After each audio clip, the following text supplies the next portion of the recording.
You're listening to a Roddenberry podcast.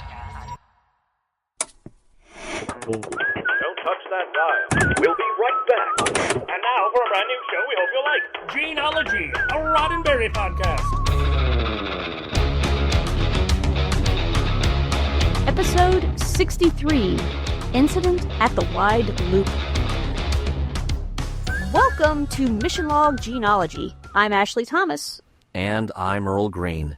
Each and every week on Gene-ology, we ride into the Roddenberry archives, rustling up scripts and shows written by Gene Roddenberry during his prolific TV writing career in the years before his most famous creation, Star Trek. This week we ride once again with the Wrangler as Pitcairn wanders into Incident at the Wide Loop and finds two rival ranchers who have a real beef with each other. So much beef. Anyone else suddenly hungry for a burger? Can we put mushrooms on mine, please and thank you? Absolutely. All right. Before we get to trivia on this week's episode, please let me take a brief moment to encourage you to join our Patreon or follow us on YouTube or leave a review wherever you are listening to us. Patreon is your gateway to all things Mission Log, including exclusive access to the unedited version of our show and our private Discord where you can interact with us, me and Earl, your hosts, during scheduled live chats along with occasional screenings. You can access all of this for the very low price of just $1 a month, but you can give more if you want to. So head over to patreon.com/missionlog to see what tier works for you and join the conversation. By the way, reviews help our shows way more than you could possibly imagine. So even if you can't come up with the words for a written review, a 5-star rating really goes a long way to tell the algorithm that you like us so very much. And that tells other people that they might like us too. We're counting on our loyal genealogists to help spread the word. So please, please, please, if you've got some time, leave us a review. We'd really appreciate it. And now, this week's trivia. Earl, have you roped some trivia for us this week? In fact, I have roped some very interesting trivia this week. This one is a ride. And it's not a ride with the Wrangler that we're expecting because we just discovered in the course of researching this that we may be with Wrangler for a week longer than we were expecting. It gets weird. We are on to our second script for Wrangler that came from someone other than Gene himself, but it would appear to have quite the fascinating production history. And I've got to be honest with you, we are still sorting out that history on this end of things. We have 2 drafts of the script for Incident at the Wide Loop, written by Bob Greene and Joe L. Davis. One is a first draft dated July 29th, 1960 on the cover page, but August 1st, 1960 on the interior pages. From the sheer number of times that I've started a notes document for this very podcast and then instantly got distracted by cats or breakfast or the sudden urge to do anything other than my job, I find this particular quirk of this script very relatable. So I'm not going to dock any points off for Bob and Joe saying, you know what? We wrote the cover page. That's enough work for today. The rest of it can wait.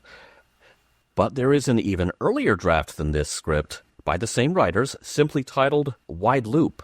And even though it lacks a date, the big clue that it is a very early draft is that it includes its own take on the Pitcairn Museum intro that was omitted from episode at the Bar M, which probably means that the script that was sent to all prospective writers for Wrangler was episode at the Bar M, or that very early draft of it, which may also explain why we have in previous weeks run into Pitcairn that seemed like he has not evolved one bit from the pilot. The scripts that Gene writes gives us a Pitcairn who is making a little bit of forward motion. The proto-early draft also includes a handwritten note to Gene, paper-clipped to the cover page, by Wrangler production coordinator Ted Walsh. It reads as follows. Gene, this is the script I spoke to you about. Paul thinks it would take 2 weeks to shoot. I disagree. It has the sweep and the scope that I identify with your Wrangler scripts. Ted Walsh. Who Paul might happen to be, we have no idea, but this sounds like something a line producer or someone else keeping an eye on the production timeline or the bottom line of a given episode would say. IMDb has no listing for the writers of this episode, and we also couldn't find either of them on IMDb. There are lots of people with the correct first and last names, neither of which are exactly uncommon, but nothing with career highlights that coincided with the span of time that Wrangler was made. Wrangler does have some cast members, though, and this is where it gets weird. While there is a little bit of commonality with the dramatis personae listed in the scripts, it sounds like the incident at the wide loop that ended up on the air is not the incident at the wide loop that we have on paper.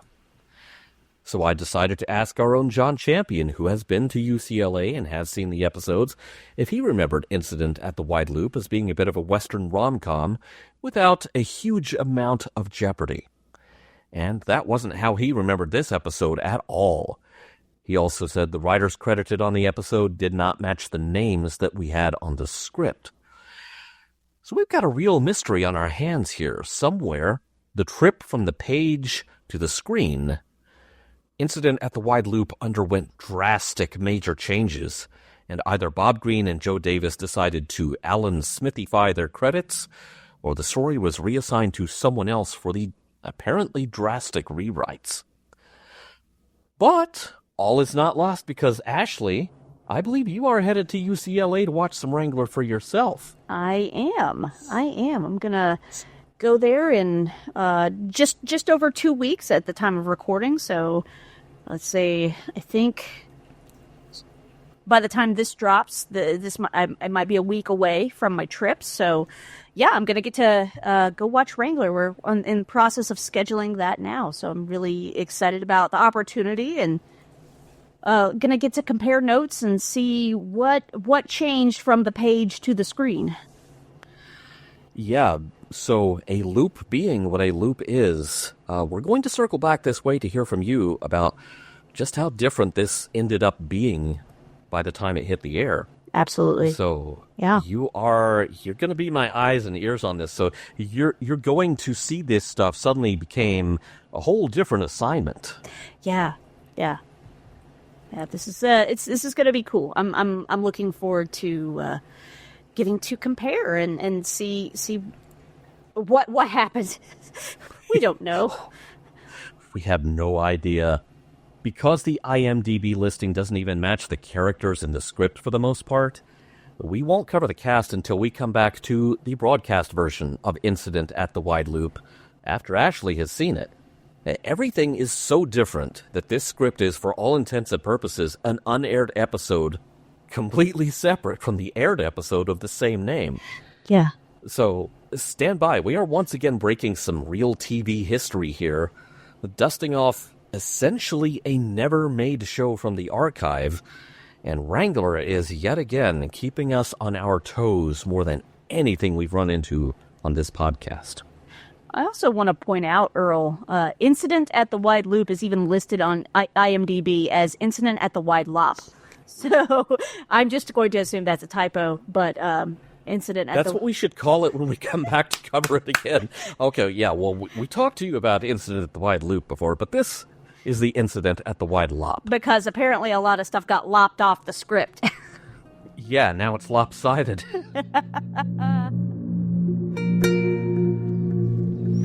It's common for a man to throw a wide loop over a few head of unbranded range cattle, but when that loop takes in another fella's brand, you're treading on thin ice, boy. Last year we came up several hundred head short. Only one place they could have gone. Crossbar herd. They didn't cut them out. I intend to balance the books. There's a name for such, and only yesterday I saw a good example of what happens to wide loopers in these parts. A man was hanging by the neck, a cool breeze blowing under his feet. Maybe you should go have a look. I'm not a rustler, and I'm only taking what's owed me. We pulled in about 100 head of crossbar, and I'm keeping them. I'll still be 200 short. I met a little gal that would argue that point. Flo Clemens. You named her. She's a hellion, okay? Yeah, and she thinks highly of Yon. You two carrying a torch? Something like love, maybe? Can a man love a wildcat? I've seen several that have been gentle, make good pets. Why not be sensible now and cut out the crossbar beeves? No. They're owed to me. It's your funeral. You running away? Walking away. You're laying the groundwork for a fight, and I'm in no mood to be caught in the middle.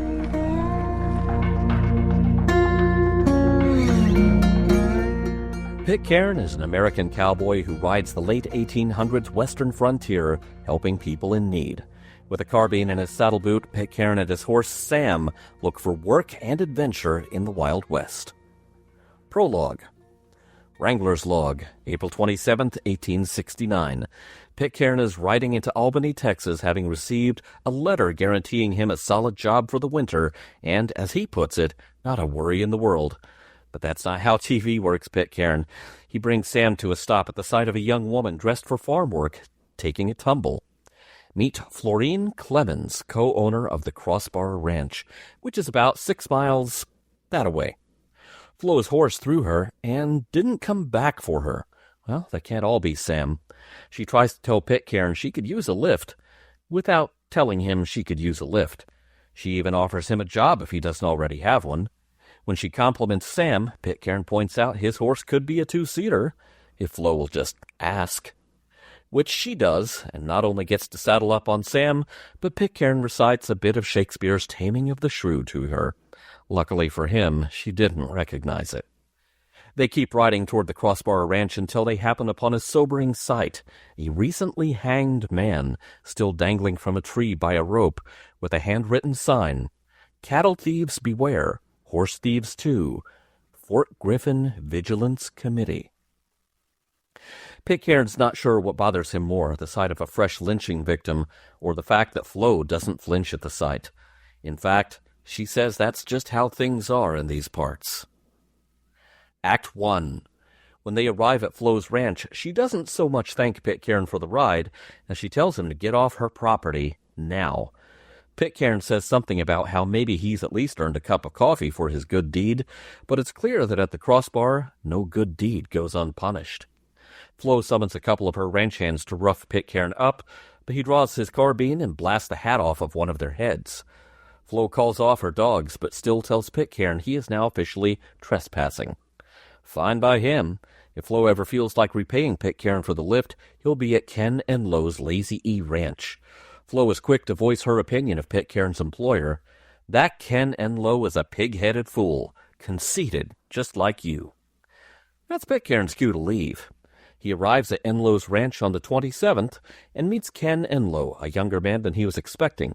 Ken's father sent Pitcairn the letter offering a job, but the bad news is they started their roundup early. It'll all be over in a day or so thanks to a cattle buyer seeking a herd of 2,000 head of cattle. The only other ranch that could fill that order is the Crossbar, and Ken Enlow intends to leave them in the dust. But the worst news is Ken's father died a week after sending that letter. Pitcairn is offered a bit of a consolation prize, a few days' work in the cutting pen, if he's interested. Pitcairn didn't come all this way to leave with no pay, so that'll have to do. But then he's asked by Wally, the foreman, to brand a steer that already bears the mark of the Crossbar Ranch. When Pitcairn asks Ken Enlow about it, he says it's just a thing that's been happening. The Crossbar has been roping some of Ken's herd and keeping them, and he's just returning the favor. Even if he's got 100 of Flo's cattle, Ken says he'll still be 200 heads short.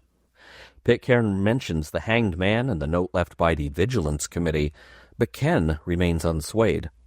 Pitcairn mentions that Ken's competition is a bit of a spitfire in her own right, and Ken seems quite familiar with her already, maybe even just a little bit smitten. But no, he is still not changing his mind. And that's when Pitcairn starts packing. "You running away?" Ken Enlow asks him. "Walking away," Pitcairn corrects him. "You're laying the groundwork for a fight, and I am in no mood to be caught in the middle." Ken can even keep his day's pay. If he's stealing someone else's cattle, it sounds like he needs the money more than Pitcairn does. Riding away from both the Crossbar and the Lazy E, Pitcairn stops at a supply store, sips a glass of rye, and listens quietly as Art Clemens walks in to strike up a conversation with the shopkeep. Art Clemens, as in Flo's brother. Flo's brother, who apparently watched her throw an all-day fit after Pitcairn left the Crossbar Ranch. Anyway, Art's here with an order for some supplies for the ranch, and he's supposed to meet a man from the Fort Griffin Vigilance Committee because Flo's herd of cattle came up quite a few head short. The prime suspect? Some unidentified wrangler who Flo couldn't bend to her will. You know, I don't think Pitcairn has business cards like that other guy, but if he did, this would be an excellent day to not hand any of them out. Pitcairn pays his tab and rides off toward the Crossbar Ranch. From the moment he dismounts Sam, he has to have his weapon in hand because Flo's ranch hands definitely remember him, and Flo does too when he knocks on her door and she answers. Act 2. Pitcairn has an offer Flo can't refuse. Does she want the Crossbar Ranch to fill that order for 2,000 head of cattle? Sure she does, and he can guarantee she crosses the finish line, but it will cost her 100 head of cattle. When Flo says she needs to discuss that with her brother, Pitcairn cuts her off. Your brother doesn't run this ranch, you do. He wants her final answer now. No phoning a friend, no asking the audience, thank you. Flo drives a hard bargain of her own. She'll call Pitcairn's bluff and take him up on it, provided he takes orders from her. Counter offer? Sure, as long as he is in complete charge of the herd when the cattle drive is on. Done and done. Pitcairn would like that deed of transfer for the 100 cattle now, please. At the cutting pen at the Lazy E Ranch, Ken, Enlow, and Wally look up at the sound of approaching riders. If it's ranch hands from the Crossbar, this could turn into a shooting war real quick. Good news, it's just Pitcairn and Sam apparently getting there as fast as they can. Bad news, Art Clemens is riding in behind him with 3 others on horseback, all packing heat.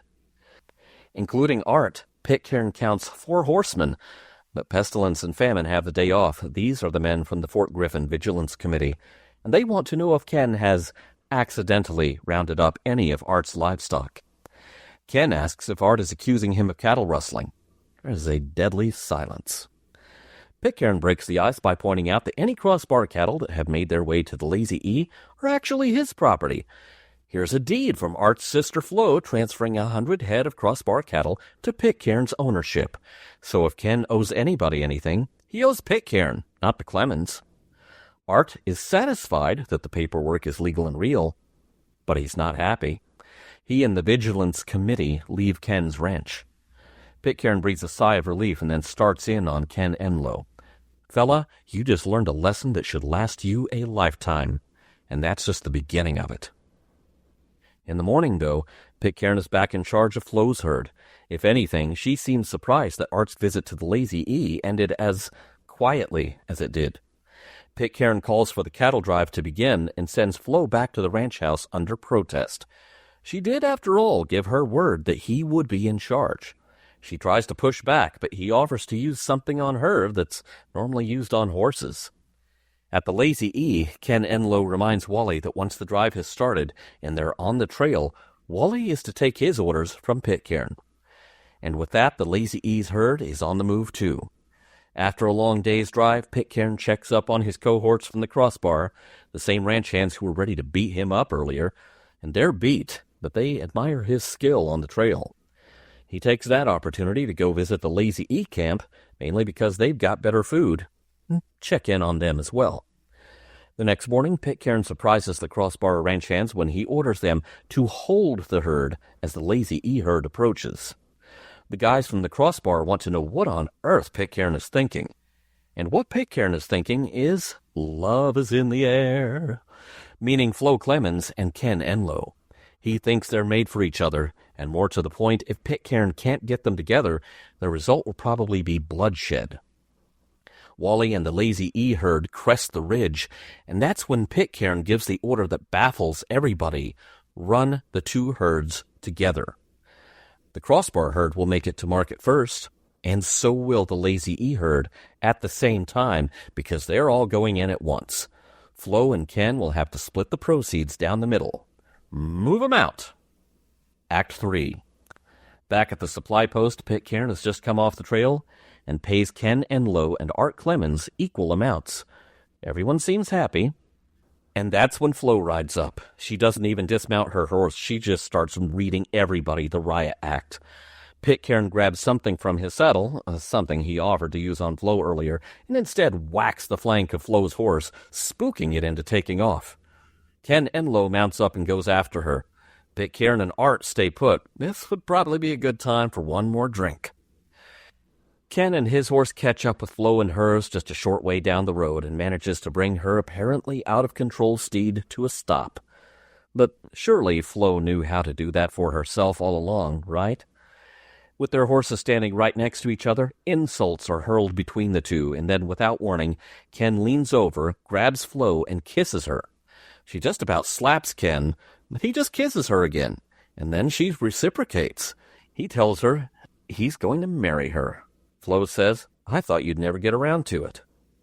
Art Clemens and Pitcairn watch from the door of the store. Pitcairn asks Sam the horse if he'd like to stick around for a wedding. Sam's no fool. Wedding food? You darn right we're staying. The end. Earl, I believe you successfully roped us a recap, my brother. Well done. I tried to keep it concise, but there's a lot of moving parts in that one, and some of the dialogue was so delightful I just wanted to quote it extensively, because some of the other dialogue I just wanted to bury it with the shovel and then bury the shovel. Yes, I had similar thoughts while reading this. I was like, oh, this is fun. Oh, no, this is infuriating.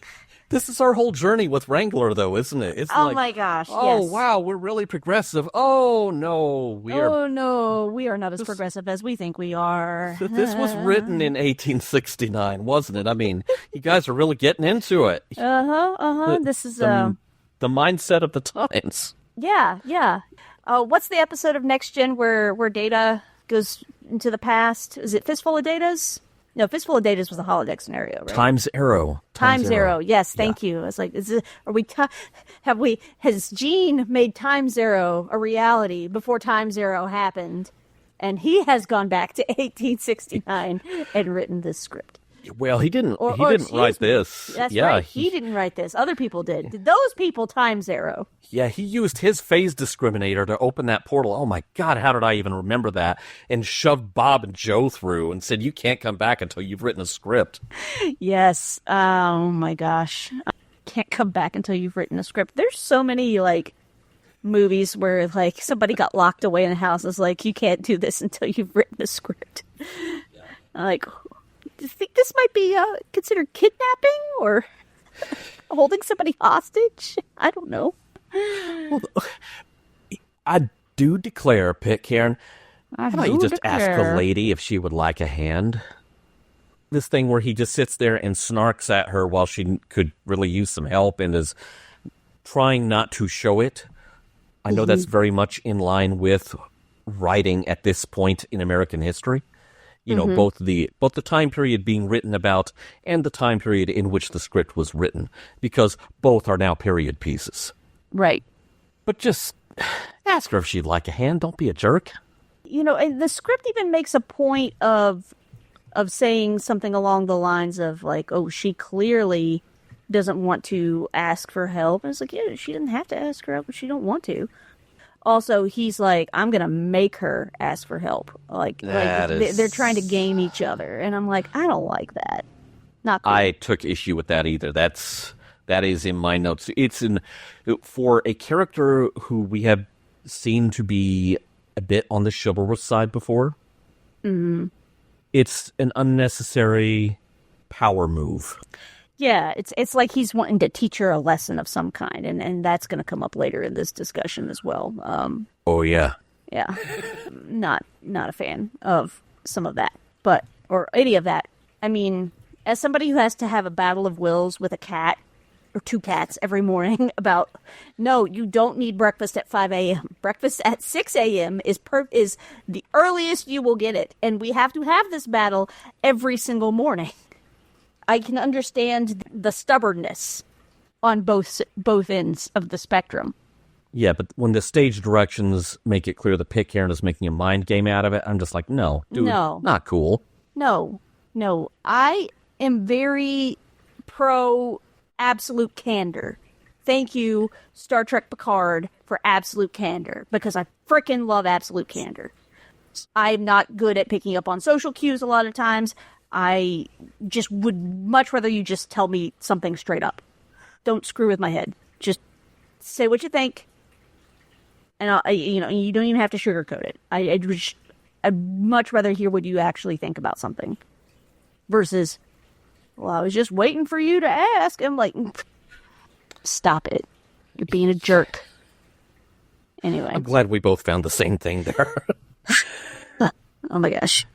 All right. Okay. Now, I wrote this in my notes before I got to the point in the script where Pitcairn does, in fact, wind up working at Enlow's farm.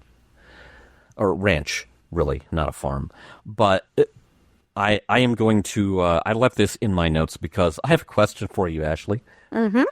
Does Pitcairn ever actually make it to a job and go to work there? Because let's go down the list. Okay, a time for hanging. He was going to work for Brady before Cunningham decided that Pitcairn needed to be swinging from a tree by his neck. Mm-hmm. Affair at the trading post. He's en route to a job when he accidentally wins a woman in a game of cards, and then suddenly everything goes sideways. The affair with Browning's woman. Pitcairn is en route to a job, and then he gets caught up in that family's drama. We're on episode 5. That is 3 jobs this guy hasn't made it to that we know of. Now, he breaks the streak here, but I'm wondering about these past instances. Does he just show up late and say, oh, man, sorry, some guy mistook me for a 6-foot-tall rabbit? Yeah. Like, how'd you miss? I'm like, well, I was being strung up. Yeah, it's so funny you should ask that. Yeah. A funny thing happened on the way to the forum. And by funny, I mean horrifying. So, yeah, I'm just, at this point, with this record of, we never actually see him make it to a job and explain what the heck happened that took him a week longer to get there. How does Pitcairn eat? He just looks so makey-outy tonight. Everybody has to, maybe he's getting himself some free lunch or something. Just for showing up. Just for showing up. I mean, he does have a glass of rye in this particular script. So I'm like, hey, he's getting some calories in there. Yeah, I don't think the one time we've really seen him broke was when he got into that card game at the trading post. Yeah, that's true. The rest of the time, it seems like he can afford provisions for the trip. Maybe he's just continuing to play cards. Maybe he should stick with that rather than quoting Shakespeare. Well, did you notice directions in the script? Pitcairn, poker face. Like, my poker face, my poker face. I don't think Lady Gaga had been invented yet. Possibly not. But it does put a whole different spin on it. And yet, we did also have at the general store another Indian beating a white man at cards. You go. Yeah. What was the guy's name? Big Tree? Big Tree. Yeah, and I didn't mention that in the recap because it's just this thing that we pan away from. It's a set piece almost. Like, oh, this is a cool thing that is being written into this episode. Yeah, but it winds up going nowhere. Like, that's all we get from Big Tree. It's what the shopkeep is doing before Pitcairn walks in and slam down a glass of rye because, boy, have I had a day. Yeah. But still, playing cards is more Pitcairn's forte than quoting Shakespeare because, look, if you're going to quote Shakespeare, pick something better than Taming of the Shrew. Because all Taming of the Shrew is proof that old Willie could be just as sexist as an early 60s TV writer. Or a late 60s TV writer if you retrofit Taming of the Shrew into Star Trek and call it Elan of Troyes. Which, the less said, the better. The best version of Taming of the Shrew is 10 Things I Hate About You. No lie detected. Yeah. But sadly, quoting Taming of the Shrew is kind of the high point of this episode's low points, because then we get to lines like this that I believe is a very strong contender for the ickiest line in all of Wrangler. Of all the headstrong females I've had the misfortune to meet, you need breaking the most. Blah. Dude, just sit down. Stop it.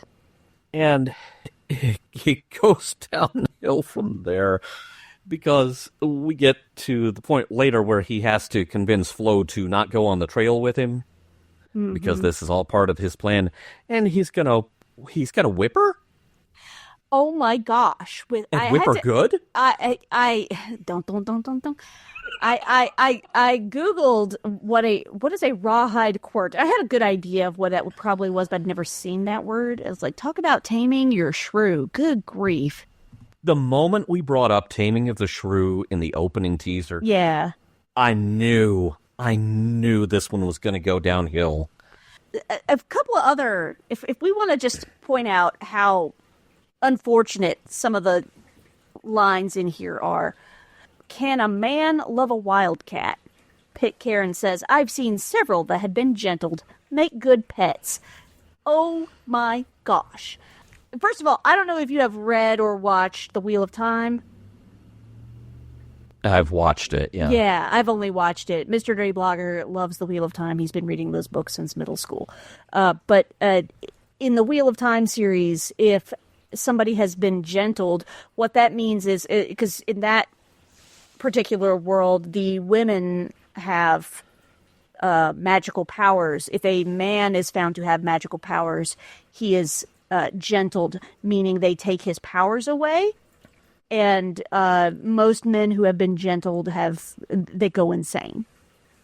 That's what I'm thinking about. Oh, I've seen them gentled. It's like, yeah, gentled meaning because you have taken away their identity, and so they're going to go nuts. I don't like that. And then Flo is described later while Pitcairn's sitting at the bar sipping his rye because it's been a day. Oh, Flo had one of her spells. I was like, spells? Like she's sick? Like, no, she was mad and threw things in her room all afternoon. I'm like, one, you're describing her like a petulant child. Two, people are allowed to be mad and have emotions. Like, women can have those too, and they don't need to be dismissed as being petulant children because they are big mad.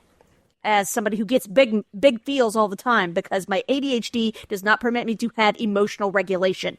Yeah, I'm getting big mad now. I want to throw things now. No, I hear you because yeah. I read that as this very 1960s, maybe Mad Men era thing. Oh, how dare a woman have emotions that might run counter to her cooperating fully with me, a man. Yes. And, not be presentable and pleasant. It's just, Also, like, okay, well, he makes a point of saying, you run the ranch, not him. Talking about, telling Flo's like, you run the ranch, not your brother. You're in charge. And then Pitcairn's like, but Rule, if I do this, I'm in charge. I was like, so who's the boss? There's a brand new boss around the bend, and it's Pitcairn, apparently. Yeah. There's so many things about this that are just frustrating. And yes, I know, is it good analysis to apply modern sensibilities to a 1960s script that's set in 1869? It makes it really hard to read. Things probably didn't happen exactly that way in 1869 either. Yeah. Like I said, you have kind of two layers of period piece here. Mm-hmm. Not just the time period being depicted, but the time period in which it is written, and the time, and that by default becomes the time period whose values are reflected in this depiction of 1869. Right. I will also say that I spent this whole thing trying not to say Flo and Eddie, which probably reveals way too much about what era of radio I started in many, many moons ago. More recently than 1960 or 1869, but maybe not that much more recently. Do you remember in the pilot episode at Bar M, I described Susan Oliver's character as she's basically treated like a mad kitten. Yes. We get that here as well. Like, Flo is getting mad and frustrated about the situation, but it's like she's not taken seriously because, oh, she's a pretty lady, therefore Oh, it's so cute that you're very upset about this. But let's let the boys handle it for you, okay? Okay. Well, given that the earlier draft of this script still had the Pitcairn Museum opening, I think it is very likely that what the writers had to work from was the early draft of Bar M. And one thing we have not run across is a series Bible for this show. We have not run across a writer's guide. Gina obviously knows the importance of that document. Where was it for Wrangler? Because it sounds like everyone was just given a copy of the early draft of Bar M and said, this is what we want. And so to your point, we go from Susan Oliver's Mad Kitten to Flo the Mad Kitten. Well, judging by the example they had, they're like, oh, he must want more of this. Altogether now, Enlow, you're looking so makey-outy tonight. Yeah, he was, I guess, or Flo was. And Enlow's like, oh, Flo, you're looking so makey-outy tonight. Be makey-outy with you, even though she's like, ugh, I don't want to. But then I kind of want to, like... We're in that, oh, she says no, it means yes era, which... Yeah. Don't even want to go down that rabbit hole. Sorry I even brought that up. No, it's okay. But that's literally what's happening here. Yeah. And they even make a point earlier in the script saying she despises a man that is weaker than she is and hates a man that's stronger. I can kind of get that, honestly, at speaking as a woman. Like, when I was dating and figuring out, like, who I wanted to be with, I don't want you to just do everything I say because I know I'm bossy. I know I have leadership skills. That's probably the better way to say it. I have leadership skills. To quote one of my favorite Haim songs, walk beside me, not behind me. And I think that's what she wants, is somebody to go toe-to-toe with her. A man that's stronger, that means a man that wants to dominate her and tell her what to do or whatever. I don't want that either.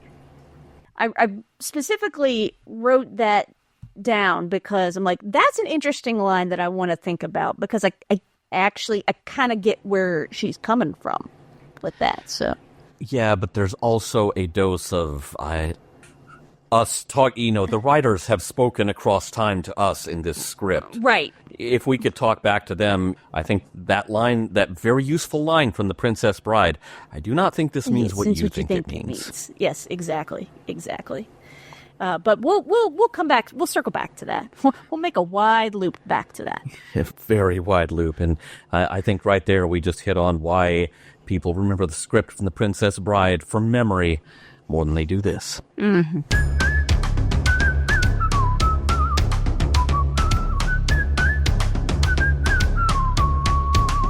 I hear you have you've done a little digging. Get some history that you want to share with us that might be relevant to this script? Well, we were talking earlier about how writers kind of speak through time to someone much later. There is something really interesting in this pre-first draft script. Because did you know that this is based partly on a true story? No, I did not. Tell us more. Okay, there is a lengthy historical note from the writers that takes up basically an entire single-spaced typed page in which they lay out what is apparently the actual historical context that inspired their story. Under the heading Authoritative Information from Historical Records is the following, and I quote, "At Richmond, on the Texas coastal plain, townsmen took care of one horse thief on the night of April 26, 1869. This man, who lived in the woods, had been making nightly forays for several months and was blamed for the loss of 15 to 20 horses and mules. In one instance, he had sold a fine mare he had stolen. Then he had again stolen and sold the same one. When arrested, he admitted some of the thefts and was placed in the county jail. The next day, the sheriff and other county officers were disqualified by a reconstruction order. That night, the thief was taken from the jail and hanged from the west span of the iron bridge being built across the Brazos River. Further north, the Denton Monitor reported a month later that the business of horse stealing in Denton County had played out. Horse thieves have been swung to limbs whenever caught, and cow thieves have not been slighted. Texas vigilantes were especially active in the 70s. And the fact that they just call it the 70s tells you this is probably a contemporary account from that century. The best known and probably the most active vigilance committee in Texas was that of Fort Griffin. This group found much work in hilly country where mesquite and other growths provided cover for outlaws. It warned many lawbreakers and suspicious characters to depart. Some of those who ignored such notices were left swinging from trees along the clear fork of the Brazos. Often the bodies bore placards advertising them for what they were. Fort Griffin vigilantes dealt with a man who had served their county as sheriff. He was John M. Larn. As sheriff, he served acceptably at first, but soon began to arouse suspicion. After he took a contract to provide the military garrison at Fort Griffin 3 beeves a day, cowmen noticed that while Larn's herd remained the same size, losses from neighboring herds were regularly 3 a day. Finally, a neighboring nester reported that the hides of stolen cattle had been dumped into a deep water hole in the Clear Fork near Larn's slaughter pen. Some of these were fished out with grappling hooks. Soon afterward, Larn and his partners shot and wounded the inquisitive farmer. Larn was arrested, and before midnight on June 24, 1878, a volley of rifle shots fired by Fort Griffin vigilantes ended Larn's life. In a little more than 2 years, the Fort Griffin Committee had done away with nearly 20 stock thieves. Now, all of that is typed single-spaced in the script with much of it in quotation marks and no attribution, so I may have just compounded a 6.5-decade-old error that my own college instructors would have kicked back in my face. But it's very interesting that the writers of the episode chose to show their work here. I honestly have not seen anything like that in a script since Gene included his rationales for dramatizing Sam Houston's life in the pitch document from Man from Texas, or indeed for the pitch document for 333 Montgomery. Most of the rest of the script is nearly identical to the draft marked first draft, with the exception of some handwritten changes and amendments, mostly in the interest of getting cowboy jargon correct. The one major thing that was cut out was, of course, the Pitcairn Museum opening that was nearly identical to Gene's original draft of the pilot script. So I don't know if these handwritten notes were written by these writers, or by Gene, perhaps, or by someone else. I just thought it was really interesting context to all of this that, oh, we have studied this thing and we are basing this whole story vaguely on this one thing, on a thing that could happen in a similar scenario. It's really fascinating. And that's such like a random specific piece of history that, I mean, I'm not a historian by, unless you count like a sci-fi historian. I am not a history historian by any stretch of the imagination. And so this is not even something I would have even known to look for. So I think it's really interesting that's something they zeroed in on and brought in to kind of make it the set piece of this script. Yeah, it strikes me as something that either Bob or Joe, or both of them, it was something they already knew. Like a story they had heard or read in a book, or perhaps read in whatever book they quoted, but didn't cite, so unfortunately I can't cite their source material any better than they can. It's fascinating because it just strikes you as a story that was already buried in their subconscious, and it just came to the surface here. Yeah. But of course, there are far bigger beeves to round up in this story than that historical note. I just thought that it really fit here best because I could have put it in trivia, but you wouldn't have heard the recap by then, so it would have made no sense. No, definitely interesting, and thanks for pointing that out. I'm curious when I get to watch whatever hit television. I'm curious how much of that stayed in there, or so. Yeah, it would be interesting to see. Indeed, how much any of this survives. Some of it may be better off left on the cutting room floor. I know we're kind of spoofing on the taming of the shrew here in this episode today, but when Pitcairn talks about a woman needing breaking, and then he literally gets out a whip. I'm not okay with this scenario in any stretch of the imagination. This is not a BDSM thing. I mean, obviously, there's not going to be anything remotely like that on primetime television in 1960. True. But even so, this is done in a way of you need to behave. What? Okay, there's a lot of things that bother me about that. Just the fact that it's stated in that way to begin with. Full stop. Mm-hmm. That didn't need to happen. Mm-hmm. That didn't need to be in this script. No. This is the same man who freed Bonacita a couple of weeks ago? Really? Yeah. Spoke with reverence about Mrs. Browning and her ability to maintain the farm and do things on her own for 3 years. Yeah, so that same guy is... I'm not seeing it. I'm sorry, I'm just not seeing it. Maybe what I am seeing is why this got rewritten as heavily as it apparently did. Yeah, because at least in the script that we have, it's really glossed over. You have that lynching that we see the after effects of the lynching. You see the hanging man there.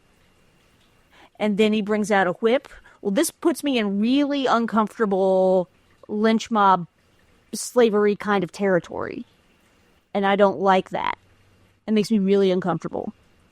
Yeah, I like the plot setup of this script. What I don't like is the specifics. Once we get down into specific actions and specific lines from specific characters. Yeah. I like the setup of the two competing ranches, and we're going to kind of Golden Toad these two, as Paladin did in The Golden Toad. I may actually like this setup better than I like the whole water rights thing from that episode of Have Gun Will Travel. But then it's specific scenes and specific lines and specific actions, like him getting out a whip. It's bad enough to even think about applying that to a horse, but to a woman? Yeah. No, thank you. I mean, I know we are coming at this, like, this is an age where it was encouraged men to discipline their wives if they acted up. Turn them over your knee. No. This is horrible. Yeah, and this is why I am going to die on the hill of saying The Taming of the Shrew is not a story that needs to be retold in any context, modern or otherwise, because it was not a good story in the first place. I know that's going to be sacrilege to some of the Shakespeare fans out there, but not everything Shakespeare came up with is really one for the ages, and I will always hold up Taming of the Shrew as a prime example of that, because I have read a bit of Shakespeare. Yeah, Taming of the Shrew is not the only example that needs to be left on the cutting room floor, but boy, is it a big one. And unfortunately, people trying to do a modern version of it, you can't overcome the inherent weaknesses of the setup. This is the biggest problem I have with this script is how Flo is treated. She's seen as strong and independent, and that's a problem. She needs to chill out. She needs to calm down. Yeah, and worse than that, a man comments that she is strong and independent, and he needs to fix that. No, you don't. No, you don't, because... Nope. Yeah, and every time I hear a man say that, generally it's just like, you're saying that because you're not as strong as she is, aren't you? Yep. Yeah, again, she despises a man weaker than she is and hates a man stronger. She wants somebody who's on level with her. And maybe he is. But by the end, we have, with our cattle combined, we have a new big ranch. And so, yeah, let's be partners. Let's be equals. But her desire to not have someone dominate over her is seen as a weakness for her or a problem to be fixed. Yeah, but it's only seen as a weakness by weaker men. Yeah.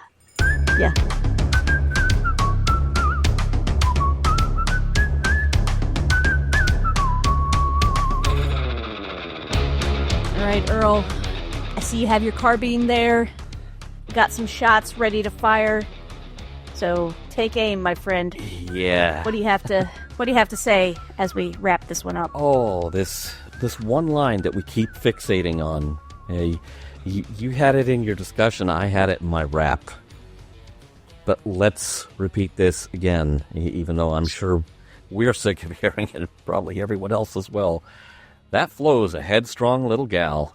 She despises a man weaker than she is, and she hates a man stronger. Yeah, but, what about, like, a partnership of equals? What about matching someone's energy and maybe your strengths complement their weaknesses and vice versa? And, okay, look, you take my relationship advice with a pinch of salt, if not the entire shaker, your doctor's advice about sodium intake notwithstanding, because I am not exactly still married myself. But any relationship that depends on one person dominating the other, unless there are copious amounts of leather and safe words and stuff I don't want to know about, is doomed to fail. Because sooner or later, people get sick of being under someone else's heel. So, are there messages in this script? Yes, and they're absolutely terrible. But that might be one of the reasons it got changed up as much as it did. Because remember, this script apparently did not hit the air bearing any resemblance to what we have been talking about today. So until you get to see it and report back on what changed between script and screen, Ashley, my final summation of this episode is a first for this podcast, and that is to be continued. Earl, I think all I have to add to that is it's not even reached its final form. But yeah, I'm glad to hear things got switched up in the viewing. So hopefully it turned out better than what we have here on paper. But my gosh, I think the meme I saw. What if we told every girl who has been called bossy that she has leadership skills? As a girl who has leadership skills, if you will, I really like Flo, and I hate that they are trying to make her something that she's not. That drives me nuts. Yeah. And yeah. It didn't have to be that way, because I feel like you could have told this story without that element. Mm-hmm. And, if I feel like Ken is underdeveloped here. We're just told that they like each other. They think each other looks makey outy tonight. And we don't really see them square off against each other and see that energy or that chemistry that they may or may not have, at least not in this script. To me, it feels like very hand-wavy.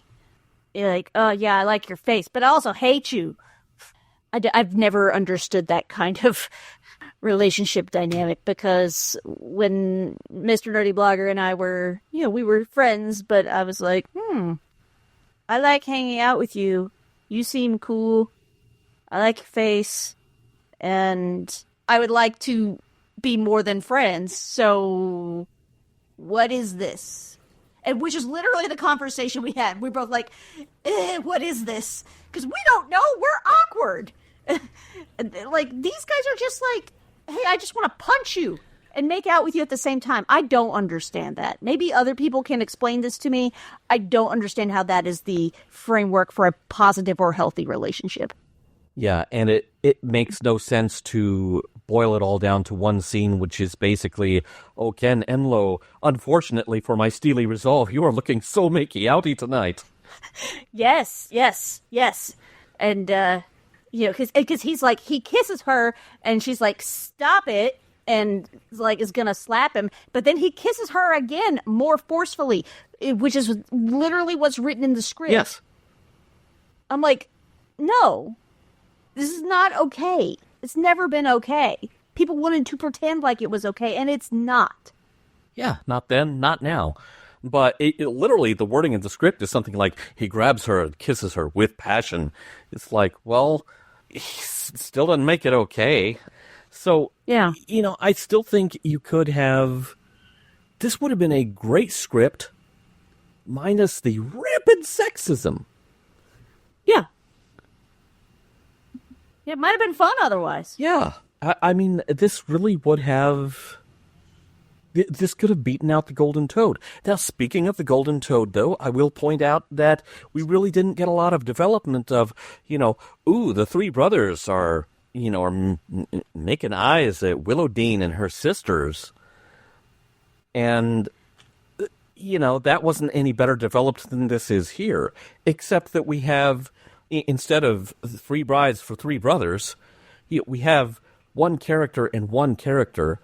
We kind of develop one, but instead of developing the other, we spend all this screen time or script time complaining about the fact that Flo has a backbone, as if that's a problem to be solved.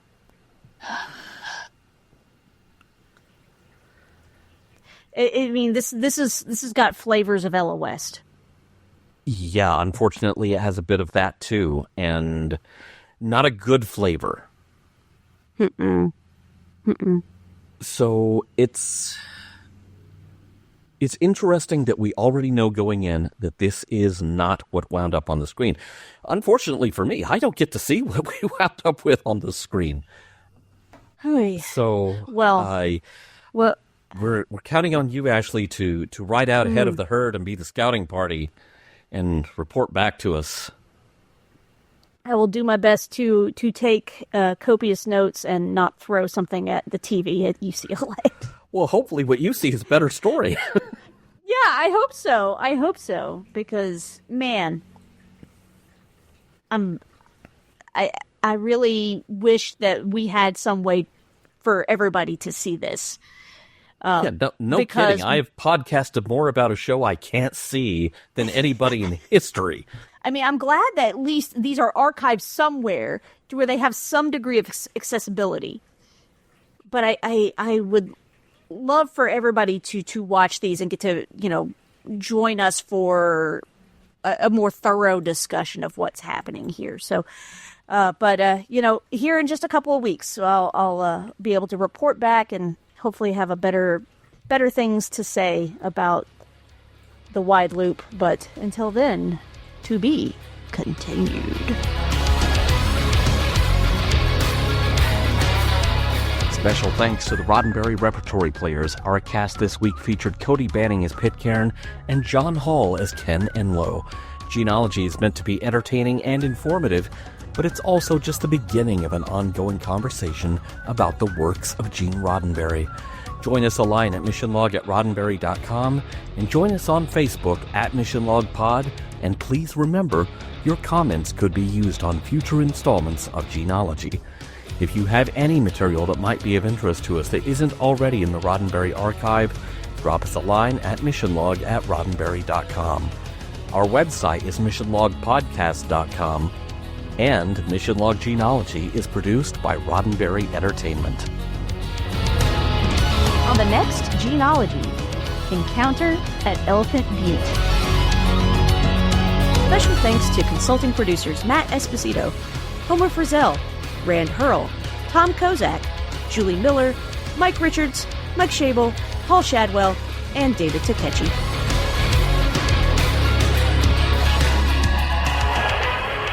We'll be back next week with more of your favorite programs. This concludes our broadcast day.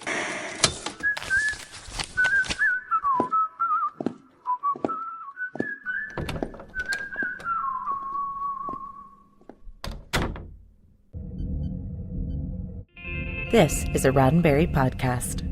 For more great podcasts, visit podcast.roddenberry.com.